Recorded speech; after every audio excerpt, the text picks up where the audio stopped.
یہ ضروری یاد رکھیں کہ عقیقہ جو ہے نا یہ نہ تو فرض ہے نہ ہی واجب ہے، بلکہ یہ سنت مستحبہ ہے۔ غریب آدمی کو ہرگز جائز نہیں کہ سودی قرضہ لے کر عقیقہ کرے، قرضہ لے کر زکوٰۃ بھی دینا جائز نہیں، عقیقہ زکوٰۃ سے بڑھ کر نہیں۔ میں نے بعض غریب مسلمانوں کو دیکھا ہے کہ قرض لے کر عقیقہ کرتے ہیں، اگر عقیقہ نہ کریں تو بیچاروں کی ناک کٹ جاتی ہے، وہ بغیر ناک کے رہ جائیں، غرض کے سنت کا خیال نہیں، اپنی ناک کا خیال ہے، ایسی ناک کو داغ کرے کٹ ہی جائے۔ ختنے کیا ہے؟ یہ سنت ہے یا واجب ہے یا مستحب ہے؟ یہ کیا ہے؟ ختنہ سنت طریقہ ہے کہ 7ویں برس بچے کا ختنہ کر دیا جائے۔ ختنے کی عمر 7 سال سے 12 سال تک ہے، یعنی 12 سال سے زیادہ دیر لگانا منع ہے، فتاوی عالمگیری میں ہے۔ اگر 7 سال سے پہلے ختنہ کر دیا گیا جب بھی حرج نہیں۔ بعض لوگ عقیقے کے ساتھ ہی ختنہ کرتے ہیں، یہ آسانی اور آرام سے ہو جاتا ہے، کیونکہ اس میں وقت بچہ چلنے پھرنے کے قابل تو ہے نہیں تاکہ زخم بڑھا لے۔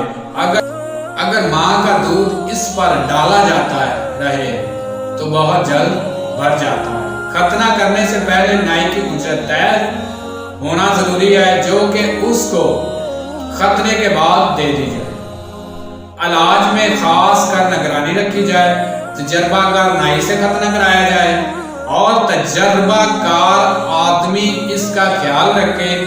ختنہ صرف اس کام کا نام ہے جو باقی برادری کی روٹی بہن بھائیوں کے 50 جوڑے اور گانے والی عورتوں اور میراثیوں کے اخراجات، یہ سب مسلمانوں کی کمزور ناک نے پیدا کر دیے ہیں، یہ سب چیزیں بالکل بند کر دی جائیں۔ بچے کی پرورش کے زمانے میں اچھی صحبتیں نہیں پاتے، وہ جوان ہو کر ماں باپ کو بہت پریشان کرتے ہیں۔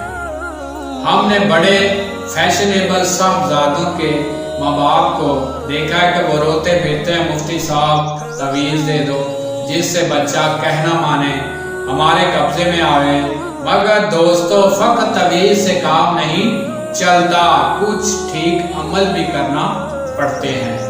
ایک بڈھے نے اپنے فرزند کو ولایت پڑھنے کے لیے بھیجا۔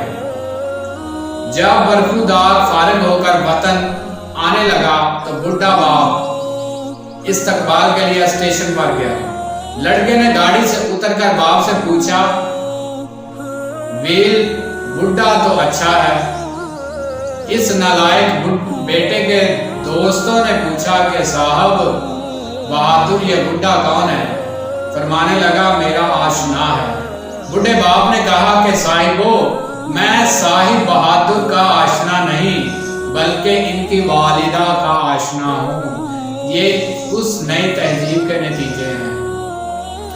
حضرت مولانا احمد جیون رحمت اللہ تعالی علیہ، جو سلطان غازی محی الدین عالمگیر اورنگزیب علیہ رحمت اللہ کے استاد اور شاہ جہاں کے یہاں بہت اچھی حیثیت سے ملازم تھے، مشہور یہ ہے کہ ایک بار جمعے کے وقت مولانا کے والد معمولی لباس میں جامع مسجد دہلی میں آئے۔ اس وقت مولانا شاہ جہاں کے پاس بیٹھے، پہلی صف سے اٹھ کر بھاگے، اپنے باپ کی جوتیاں صاف کی، گرد و غبار آپ کے امامے سے جھاڑا،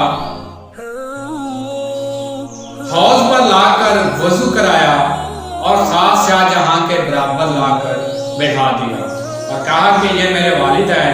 نماز کے بعد شاہ جہاں بادشاہ نے ان سے کہا کہ آپ ٹھہرو، شاہی مہمان بنو۔ انہوں نے جواب دیا کہ میں صرف یہ دیکھنے آیا تھا کہ میرا بچہ آپ کے یہاں رہ کر مسلمان رہا ہے یا بے دین بن گیا ہے، پہچانے گا یا نہیں؟ الحمدللہ بچہ مسلمان ہے۔